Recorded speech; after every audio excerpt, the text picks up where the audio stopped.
Rasulullah lahir pada tahun Gajah, yaitu tahun di mana pasukan Gajah yang dipimpin oleh Abraha Habasyah ingin merobohkan Ka'bah yang diperkirakan terjadi pada 12 Rabiul Awal.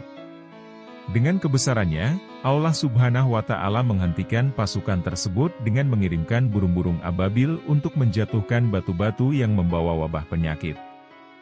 Kisah Nabi Muhammad ini terdapat di Al-Quran, surat Al-Fil yang artinya pasukan gajah. Di tahun inilah, Nabi Muhammad Shallallahu Alaihi Wasallam lahir di Makkah dan dibesarkan sebagai anak yatim karena Abdullah, ayah Nabi Muhammad, wafat sebelum Rasulullah Shallallahu Alaihi Wasallam lahir. Beberapa tahun setelah menghabiskan waktu dengan ibunya, Aminah, Nabi Muhammad Shallallahu Alaihi Wasallam kemudian dibesarkan oleh kakeknya yaitu Abdul Muthalib. Sayangnya, umur kakeknya pun juga hanya sebentar. Setelah 2 tahun dibesarkan oleh kakeknya, Abdul Muthalib meninggal ketika umur Nabi Muhammad baru menginjak usia 8 tahun dan kemudian Nabi diasuh oleh pamannya Abu Talib. Abu Talib dikenal dengan orang yang dermawan walaupun hidupnya fakir atau tidak mencukupi kebutuhan sehari-harinya. Tetapi walaupun dengan keadaan tersebut, Nabi Muhammad Shallallahu Alaihi Wasallam dapat berkembang dan tumbuh dengan pamannya.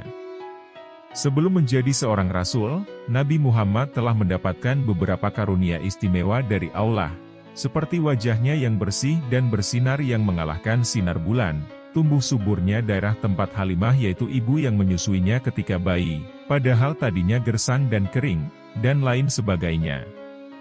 Itulah tanda-tanda kebesaran Allah yang menandakan akan datangnya Nabi yang terakhir yang memiliki kedudukan yang tertinggi nantinya. Pada saat sebelum Rasulullah mendapatkan wahyu pertamanya, Rasulullah mendapatkan sebuah mimpi yaitu malaikat Jibril menghampirinya. Rasul pun menyendiri di Gua Hira tepatnya di sebelah atas Jabal Nur. Disitulah Rasul diperlihatkan bahwa mimpinya adalah benar. Malaikat Jibril pun datang kepada Rasulullah dan turunlah wahyu yang pertama yang ia bawakan dari Allah Subhanahu wa Ta'ala dalam surat Al-Alaq yang artinya, "Bacalah dengan menyebut nama Tuhanmu yang menciptakan, Dia telah menciptakan manusia dari segumpal darah. Bacalah, dan Tuhanmulah yang Maha Pemurah, yang mengajar manusia dengan perantaraan kalam.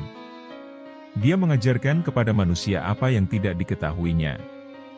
Walaupun Rasulullah merasa ketakutan, disitulah kisah Nabi Muhammad sebagai Rasul dimulai. Disitulah tempat datangnya Nabi yang terakhir yang akan membawa kedamaian untuk seluruh umat. Setelah mendapatkan wahyu yang pertama, Nabi Muhammad Shallallahu Alaihi Wasallam kemudian melakukan dakwah secara sembunyi-sembunyi. Adapun orang-orang yang menjadi pengikut pertamanya adalah Khadijah, Abu Bakar As-Siddiq dan Zaid bin Haritsah, Ummu Aiman, Ali bin Abu Talib, dan Bilal bin Rabah.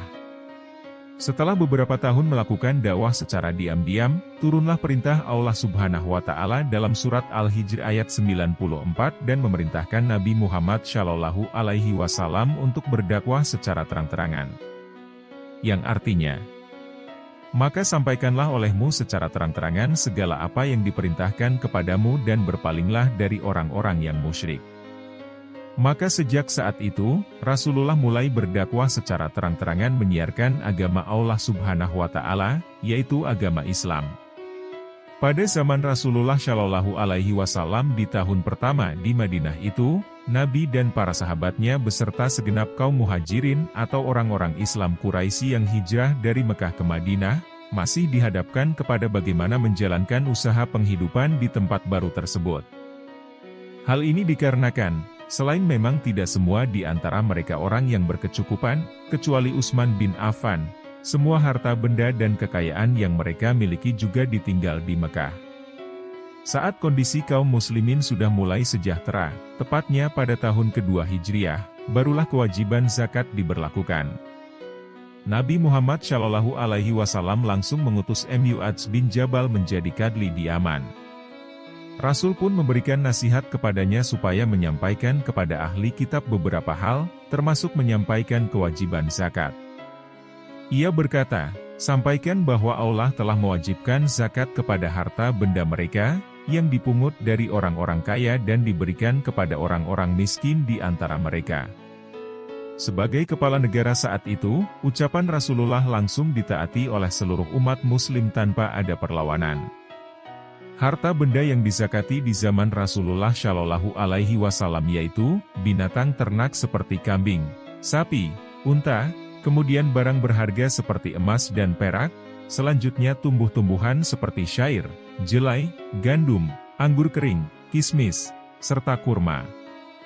Namun kemudian, berkembang jenisnya sejalan dengan sifat perkembangan pada harta atau sifat penerimaan untuk diperkembangkan pada harta itu sendiri, yang dinamakan ilat.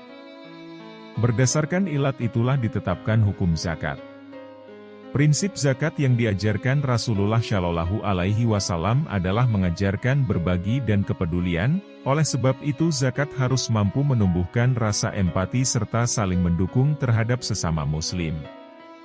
Dengan kata lain, zakat harus mampu mengubah kehidupan masyarakat, khususnya umat muslim. Kemudian Nabi Muhammad Shallallahu Alaihi Wasallam melaksanakan kurban saat melakukan haji wada di Mina. Pada saat itu, Rasulullah Shallallahu Alaihi Wasallam menyembelih 100 ekor unta. Beliau menyembelih sendiri sebanyak 63 ekor unta, sementara sisanya disembelih oleh Ali bin Abi Thalib karamallahu wajhah. Seluruh hewan kurban tersebut disembelih setelah sholat Idul Adha. Dalam surah Al-Hajj ayat 36 tersebut dijelaskan secara lengkap tentang jenis-jenis hewan yang dijadikan kurban, tujuan dari berkurban, cara menyembelih hewan kurban, waktu memakan daging kurban, dan orang-orang yang dapat memakan daging kurban. Kemudian pada tahun ke-11 era Nabi Muhammad Shallallahu Alaihi Wasallam terjadi peristiwa yang menyedihkan. Tahun ini sering disebut dengan tahun kesedihan karena pamannya, yaitu Abu Thalib dan istrinya Khadijah wafat pada tahun tersebut. Setelah peristiwa tersebut, Allah kemudian mengutus malaikat Jibril untuk mendampingi Rasulullah dalam melakukan perjalanan dari Masjidil Haram ke Masjidil Aqsa yang disebut dengan Isra, yang dimana setelah itu Rasulullah melakukan perjalanan kembali dari Masjidil Aqsa ke langit ketujuh yang disebut sebagai Mi'raj. Disitulah, Rasulullah mendapatkan perintah sholat 5 waktu yang wajib dikerjakan seluruh umat Islam.